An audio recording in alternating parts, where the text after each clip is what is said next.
Good morning, good afternoon, or good evening, however this recording finds you. My name is Chris Pascu. I'm here with Nafisa Pascu and Emily Pascu.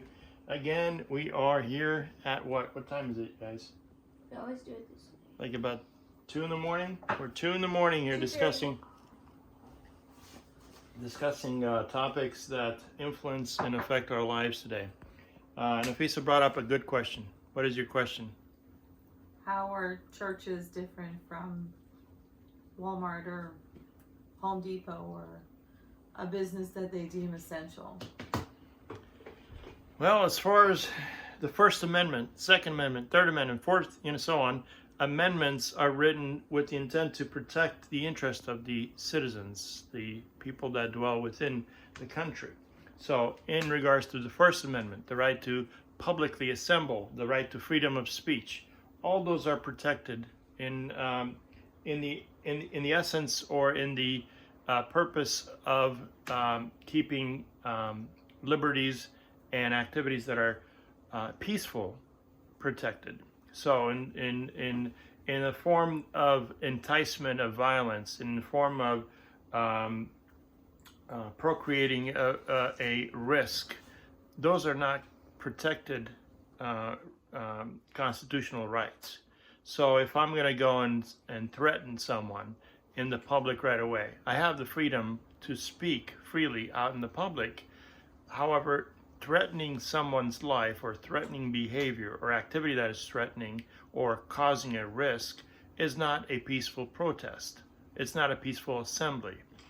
In regards to assembly of churches, hello.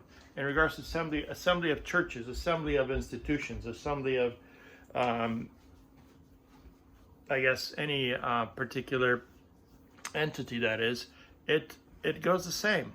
Freedom of speech is protected only if I do not threaten someone's rights, someone's privacy, someone's health. Freedom of assembly goes the same way. Now, the government, I mean, let's just go back to, what is it, Romans 13, 1 through 8. You know, it is said that, you know, Paul wrote about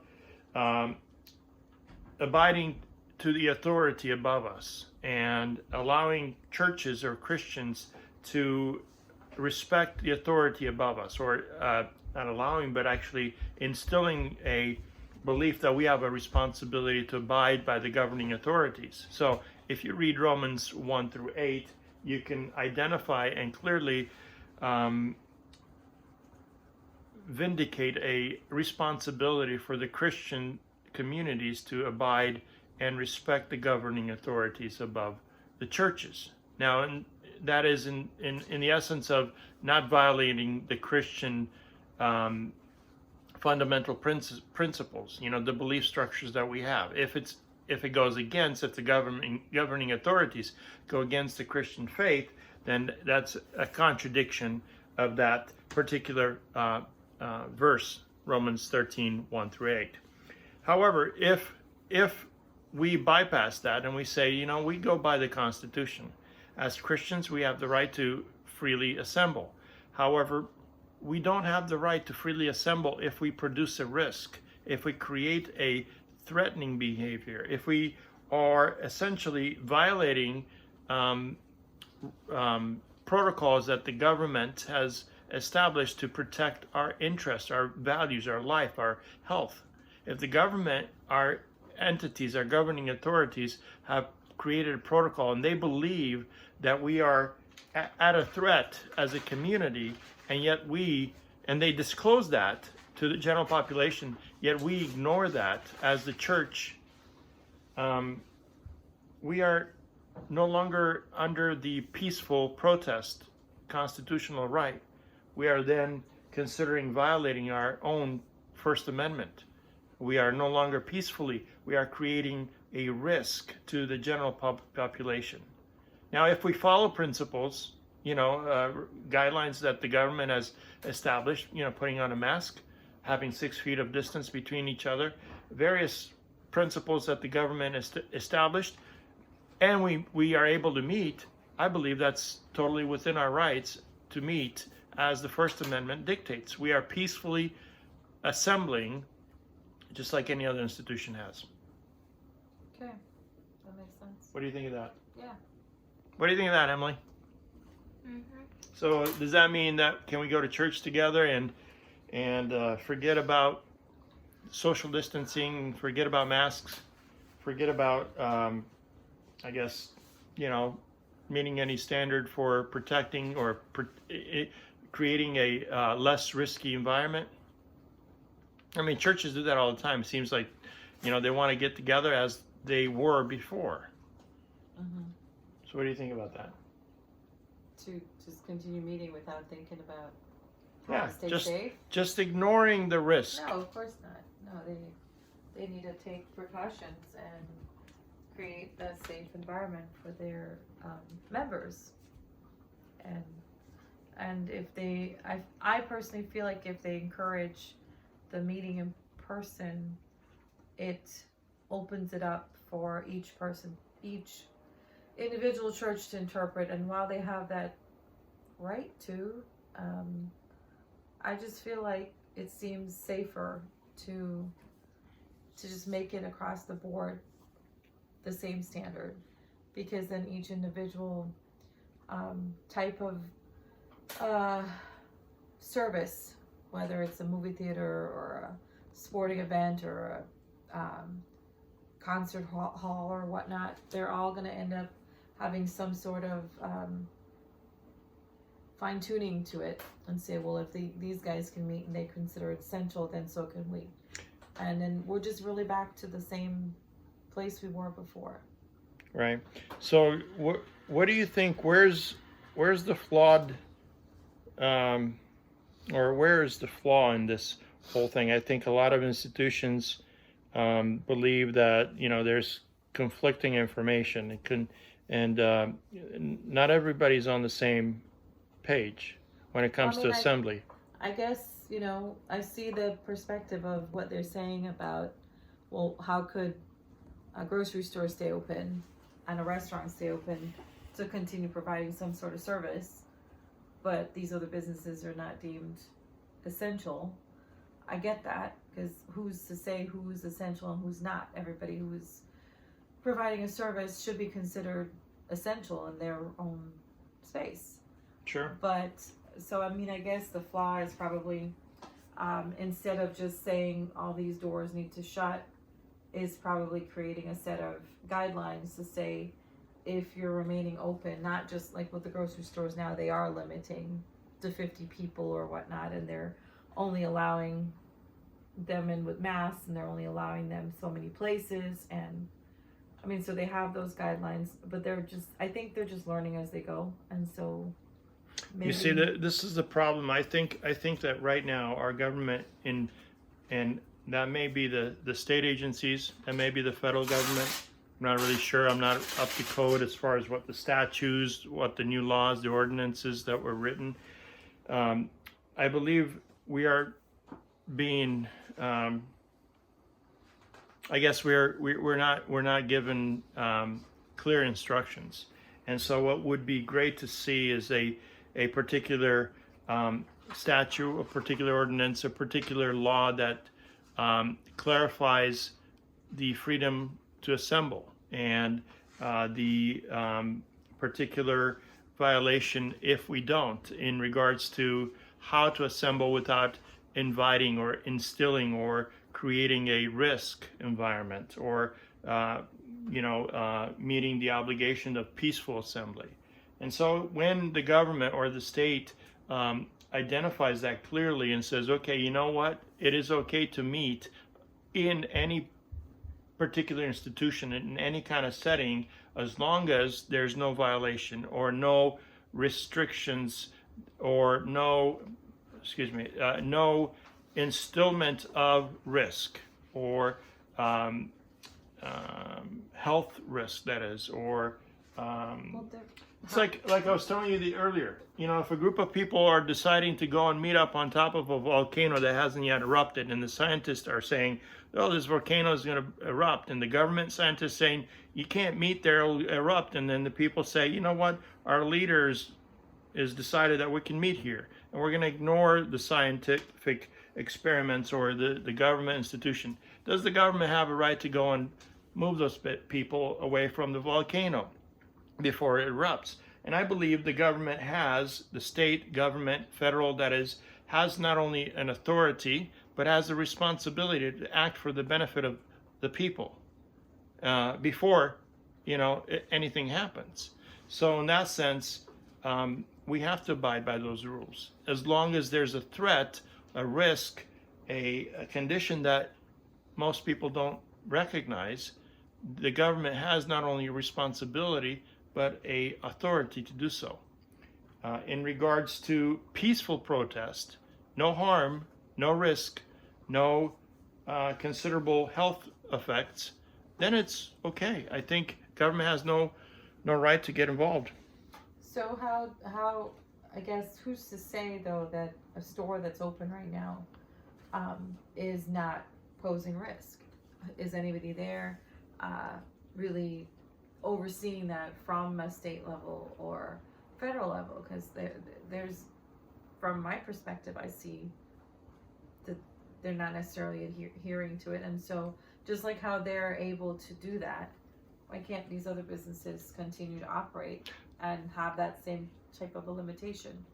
How is it any different to go sit, I guess, at a movie theater and stay a distance apart than it is to go to a grocery store?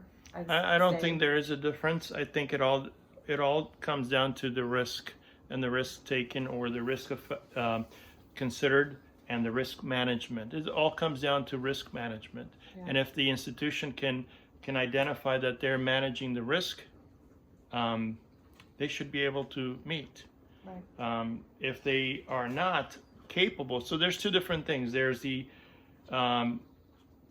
few different things. There's the application process, or the are you capable of meeting the needs to protect people from risking their health?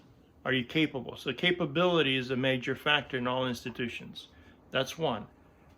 The other thing is, are you required to do so? So, well, yes, we are required. And are we capable? If we're not capable, if the institution is not capable, then they don't have to. If schools or movie theaters are not capable to manage that risk, then they don't have to be open. If they're capable and they can do it, I think they should be able to do so.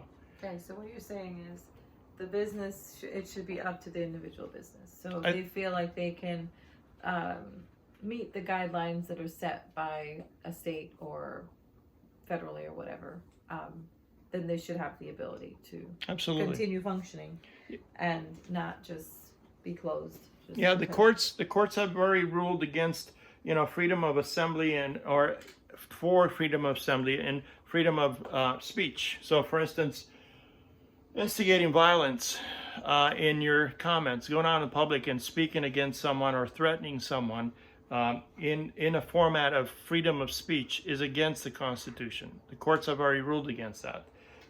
Threats of violence, or intimidation, in any form of freedom of speech, First Amendment, intimidation and threats of violence that are expressed are no longer constitutional. So if it's peacefully protesting, if it's peaceful demeanor, peaceful activity, peaceful comments, peaceful verbal, communication that addresses a particular topic or point, but does not instill violence, does not excite violence, does not bring up violent acts or portray violence or threats of violence, then peacefully, those are allowed. But anything above that, where someone goes and threatens somebody or causes a panic or creates a adverse risk, is no longer constitutional. And I believe the same goes with peaceful protest and that's the point, right? Peaceful is the key here. Right. Mitigating risks or causing risk or creating risk is no longer peacefully. So the gentleman that was trying to go into the grocery store without a mask when they were all requiring it, and then causing the ruckus, Mm-hmm. I don't feel like that was peaceful, and he could have done things differently. Yeah. Now there's another avenue for him to approach that establishment. Now, establishments have the right to refuse service, even in these conditions. So if he's not meeting a private establishment is private for a reason. Like And so Costco requires a mask now. So if you want to enter their establishment to shop in that store, I mean, I think it's up to that store's individual right if they want to keep their space more secure, I guess. You know, yeah, but at the same time, they have as an open to the public establishment, they have certain obligations and you know, to meet, you know, freedom to all public equally without discrimination. So if people have adverse side effect or health conditions, adverse health conditions, they have to try to meet those people's needs. Right. So if a person is, like in that particular case, the guy was given a note by his doctor not to wear a mask.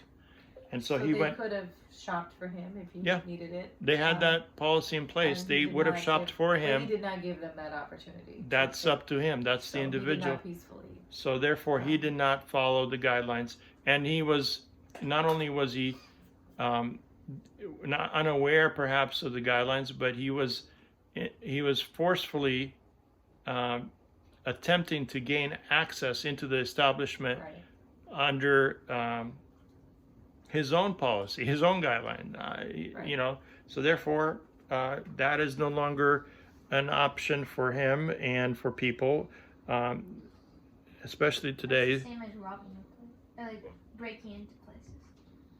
Right. So every establishment has their own protocol, their own policies, their own guidelines, their own rules. And when things change, those are changed as well. And so it is up to the consumer to be aware and to understand what the rules of every establishment is prior to going into that establishment. Right.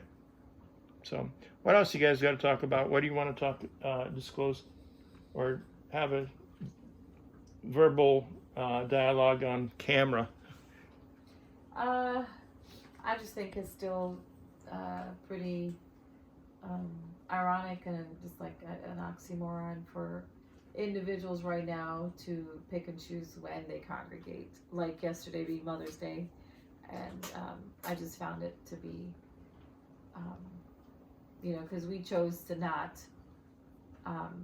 meet with our family members because we were trying to stay safe for our own benefit and for theirs as well.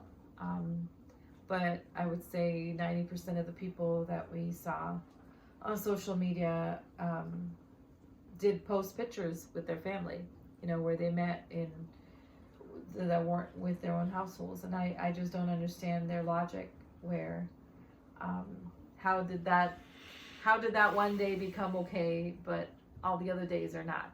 So they normally don't meet, but yet they met on that particular day.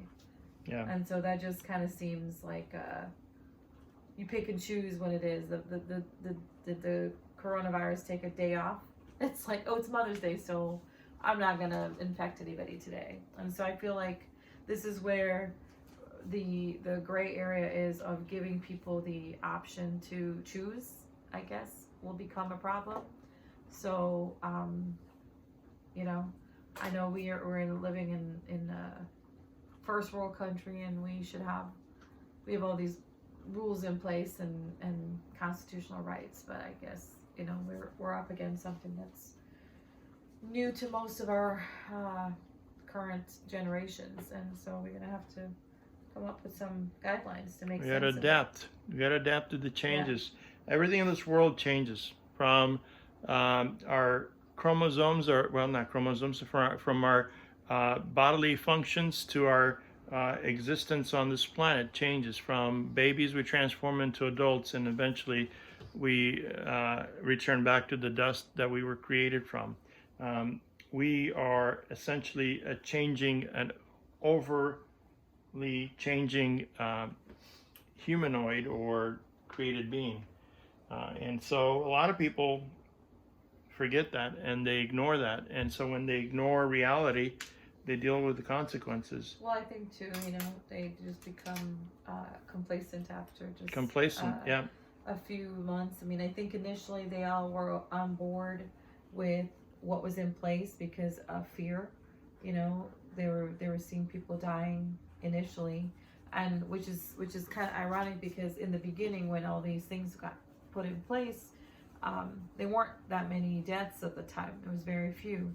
And now the death toll is climbing, to, I don't know, almost 300,000 or more worldwide, almost 100,000 just in America. But yet people are now becoming more arrogant, I guess, and uncomfortable and feeling like their rights are being violated now, which is like, okay, well, the numbers are not declining. So what's changed now? Well, they've gotten tired and they don't want to be told anymore that they need to stay in place. And they don't want to be told they can't go to the beach when they want to go to the beach and do the things they normally are expecting to do. And I think that as the summer approaches, Dishwasher in the background, you can hear it gargling. as the summer approaches, it'll become worse. So by the way, here's our dishwasher making all that noise just to let you know it's not any of our stomachs. Even though my stomach is grumbling. It's 2 in the morning, you guys. By the way, when we philosophize. We're philosophers at the nighttime. We're on Hawaiian times. Yeah, we should. Alexa, what's the time in Hawaii? In Hawaii, it's 11:51 p.m. Well, some people go to bed at 9. We kind of have our own time, and this time, in this season of our life, we tend to go a little later to sleep. So, with that in mind, what would you say that the world today that we live in, is it more ignorant than ever before, or is it? I think so, because we kind of live more for comfort. I mean, even in our own household, we've taken precautions, I think, quite a bit more than the majority of the acquaintances and friends that we know within our group. And it's hard because we feel like we're the minority when it comes to that. We've chosen not to eat out. We've eaten out twice in 50 days or whatnot, and it feels weird because you feel like you're doing something different than they are. Like, why are we different than them? And I think we're complacent. People are becoming ignorant of what's happening again. And what's sad is that they're weighing their enjoyment and comfort against the risk of possibly dying or getting sick. And one person getting sick might be able to overcome it, but how many other people have they passed it on and infected that could possibly not make it? And so that's where I think it's hard right now.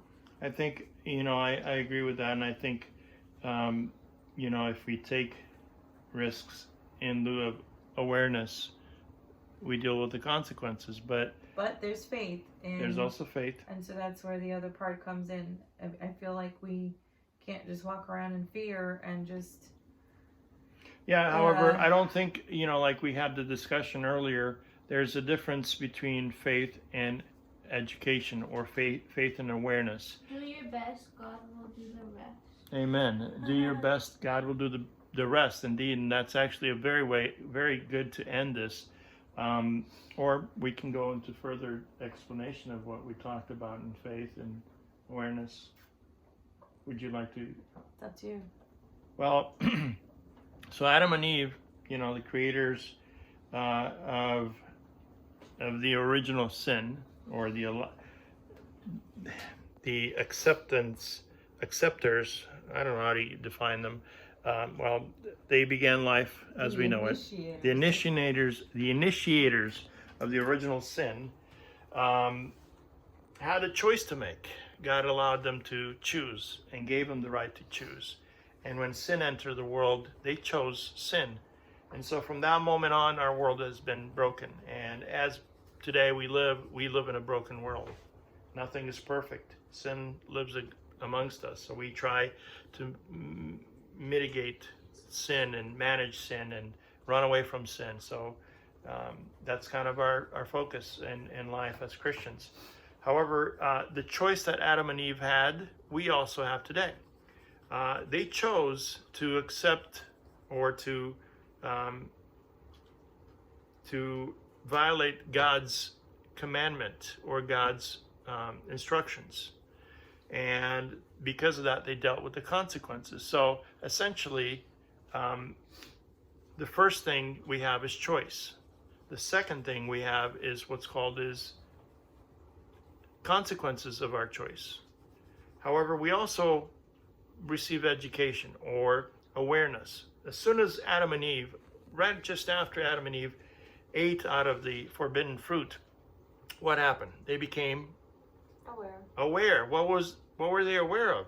That they weren't wearing any clothes. They were naked. And so they became fearful. So awareness leads to, so we know you got choice leads to consequences. Awareness leads to fear. And well, not all the time, but most times becomes fearful. I mean, in most cases, it is fear that leads, that follows awareness, depending on the choice that we make. Well, in Adam and Eve's choice, it led to fear. They were hiding from God. God was walking in the cool of the day, and wanted to know where Adam and Eve were, and so they were hiding. And so he called out for them, and they said, "We're here. We're hiding. Where are you?" He says, and they said, "We're hiding." And they answered, he answered, "Well, why are you hiding?" "Well, we were naked and we were afraid." And then he says, "Who told you you're naked?" This awareness led to them being afraid. Eventually, they dealt with the consequences again. So awareness leads to fear in most cases, then leads to consequences. What happens then? Well, God says, you can no longer be part of this, Garden of Eden, so you have to leave. You got to take care of the earth, subdue the earth, have purpose behind the earth and subdue it. And so Adam and Eve had to leave the Garden of Eden, had to subdue the earth. God also commanded them to procreate, to multiply. And so they did. Through that, they became not only aware, but educated. So now, not only did they recognize that they did something wrong because they were kicked out of the garden, but then they started listening perhaps and procreating and multiplying as God instructed them because they were educated. God told them, please, not please, he didn't say please, he says go, be fruitful and multiply. And so they did. They became educated. Were they aware before? Yes, they were aware.